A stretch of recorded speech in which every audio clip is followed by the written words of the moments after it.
Olá, meus amigos. Diante do cenário complexo em que a vida humana se descortina, diante de todas as dificuldades que nós temos para enfrentar, tanto no campo da saúde física, tanto na esfera emocional, dentro da perspectiva intelectual, problemas espirituais, financeiros, profissionais, a convivência social, até o meio ambiente, que em muitos casos afeta milhões e milhares de pessoas, as questões transitórias da vida, diante de todo um cenário extremamente complexo que envolve a vida, a Bíblia Sagrada nos diz, no livro do profeta Isaías, no capítulo 28, no versículo 10 e também no versículo 13, que para entendermos as Escrituras, nós devemos examiná-la um pouco aqui e um pouco ali, um texto aqui e um texto ali. E eu costumo exemplificar o significado desta abordagem utilizando uma alegoria muito, acho que interessante, para nos ajudar a compreender. Imagine que eu escrevesse cartas ao longo do ano sobre diversos assuntos para alguém, para você, por exemplo, e no final do ano você quisesse verificar tudo o que eu falei sobre um determinado assunto. Então você pegasse todas as cartas, colocasse sobre a mesa e examinasse nela apenas as falas que eu tive durante os textos, por exemplo, sobre saúde, sobre qualidade de vida. Da mesma maneira fazemos com a Bíblia Sagrada. Nós recortamos trechos especiais que falam do mesmo assunto para que possa nos ajudar a ter um momento de reflexão. O diferencial de ser a Bíblia e não nenhum outro material é que a Bíblia Sagrada ela é absolutamente o livro civilizacional de todo o cristianismo.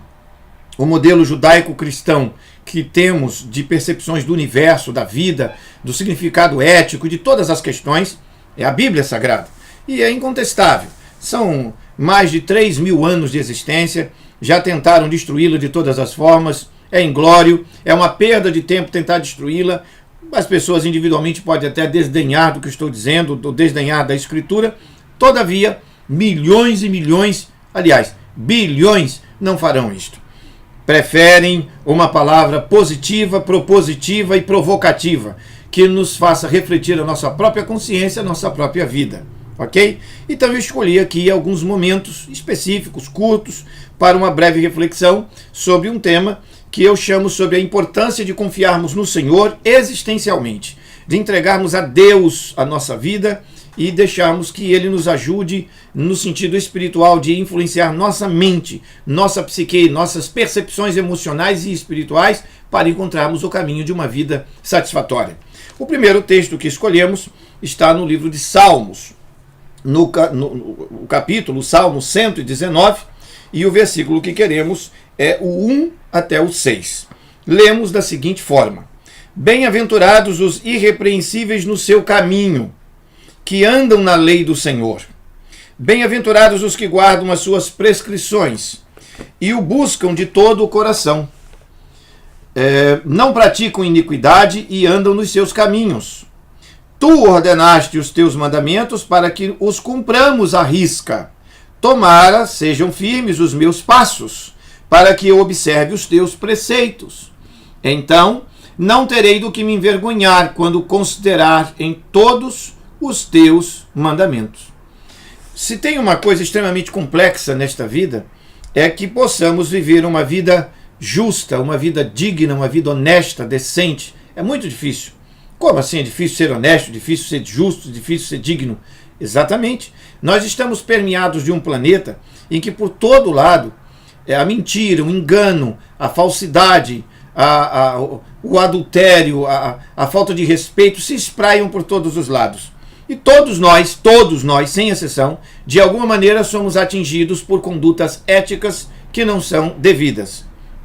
Quando a Bíblia Sagrada fala do que se chama pecado, ela está falando exatamente sobre quebra de um comportamento ético correto e pela prática de um comportamento incorreto. Exatamente neste ponto, meus nobres amigos, é que a Bíblia Sagrada nos diz: Bem-aventurados os irrepreensíveis no seu caminho, que andam na lei do Senhor. Bem-aventurados os que guardam as suas prescrições e o buscam de todo o coração. A chave está aqui. Buscar a presença de Deus de todo o coração é o primeiro passo para uma vida, para uma mentalidade, para uma consciência positiva, propositiva e provocativa de um caminho do bem. Eu ainda gostaria de trazer à cena mais 2 versos, um de Jó, que está no capítulo 15, no versículo 31, e lemos o seguinte: não confie, pois, na vaidade, enganando-se a si mesmo, porque a vaidade será a sua recompensa.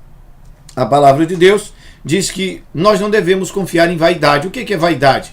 Vaidade é tudo aquilo que tem transitoriedade, é temporário, provisório e que não pode alimentar a alma com a paz interior, com a segurança de um caminho vivido dentro de valores e princípios seguros. Então, por exemplo, a juventude. A juventude é uma vaidade. Por quê? Porque um sujeito não vai ficar jovem a vida toda. Então é passageira, é transitória. Então o sujeito, o indivíduo, não deve confiar na vaidade.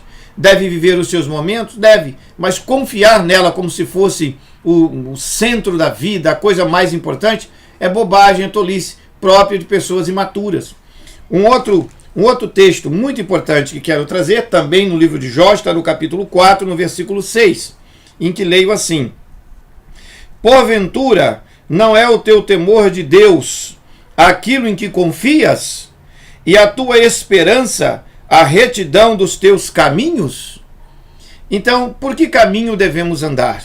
Por que caminho devemos transitar? Eu leio no livro de Jeremias, no capítulo 6, no versículo 16, importante texto que tem servido de fundamentação para as pautas neste domingo, no mês de janeiro, que diz assim: assim diz o Senhor, ponde-vos à margem no caminho e vede, perguntai pelas veredas antigas, qual é o bom caminho? Andai por ele e achareis descanso para a vossa alma. O bom caminho é o caminho de buscar a presença do Senhor, refletir na presença do Senhor e entender que o Senhor é Deus e que Ele está interessado em nossas vidas. Existem muitas perguntas complexas, muitas complicações para se responder. Existem milhões de pessoas, segundo os dados estatísticos do IBGE, 15 milhões de pessoas no Brasil declaram que não possuem religião nenhuma. Nenhuma. 15 milhões de pessoas. 10 milhões de pessoas declaram que elas não são cristãs. Mas todo o resto, em 200 milhões de habitantes, se declara seguidor ou envolvido ou com uma consciência cristã da vida. Portanto, um país preeminentemente cristão. O que eu quero compartilhar com vocês neste domingo é que nós, cristãos, com todo respeito aos que não são, devemos buscar a presença do Senhor. Meus amigos, não importa o tipo de vida que cada um de nós está vivendo, as durezas, os pecados, as falhas, as dificuldades, não interessa. Devemos buscar a presença do Senhor, porque só assim alcançaremos descanso para as nossas almas. Sugiro que a leitura da Bíblia Sagrada seja o ponto inicial para a percepção do que Deus deseja para cada um de nós. Um grande abraço, fiquem com Deus. E no próximo domingo estaremos aqui com a continuação dessas reflexões sobre o que Deus espera de nós e como podemos ter na confiança com Ele. Que resultados eu posso ter em confiar na presença do Senhor. Grande abraço, fiquem com Deus.